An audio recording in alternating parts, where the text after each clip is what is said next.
yaqeen and faith is in your heart that that everything is dead, everything except Allah. Allah doesn't need anything, anyone. No prophet, no angels, no jinn, no ins. We need Him. He's Al-Hayyul Qayyum. He's the ever living. So you might say, brother, I'm alive. What's so special about that? I'm living. Yeah, but your living is dependent on His existence. He's the first with no beginning. He's the last with no ending. He's Allah. Al-Malik. He's the King. He's the King.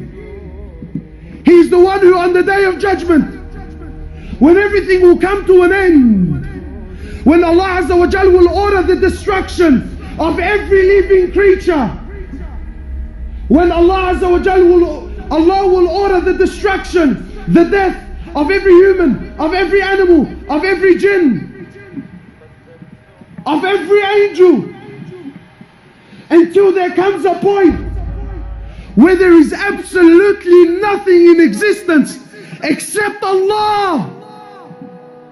And Allah will call out, أين الملوك? أين أبناء الملوك? Where are those kings? Where are those kings who thought they were kings? Who is Allah?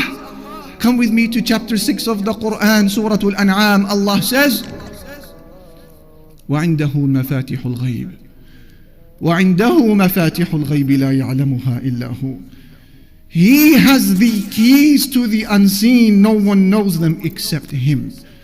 ويعلم ما في البر والبحر. And He knows everything that is on land and everything that is within the sea.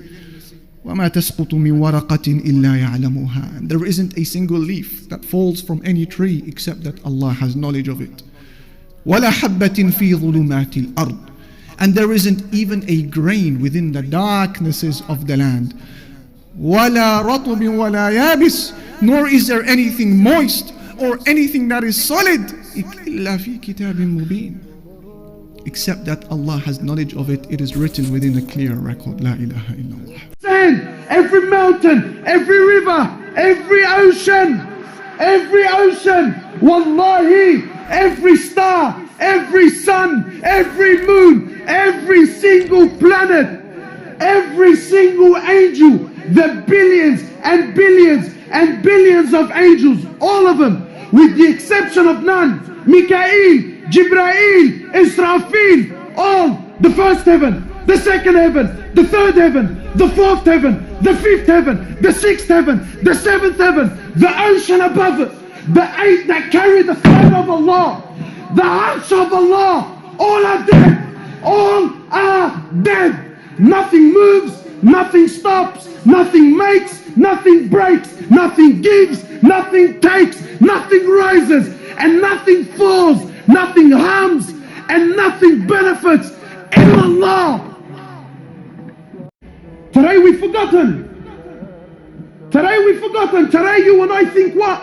That to see I need a pair of eyes. You're wrong. Because there are millions around the world that have eyes, but they can't see. It is Allah that allows you to see.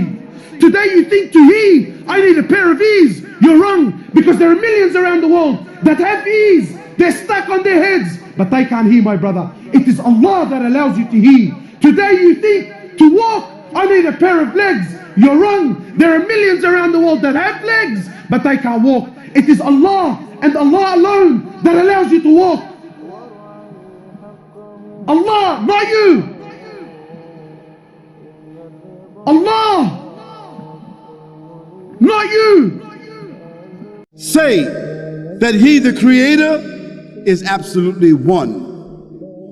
One whom all depends while He depends upon none. He begets not, nor is He begotten. And there is none in the creation that has any similitude to him.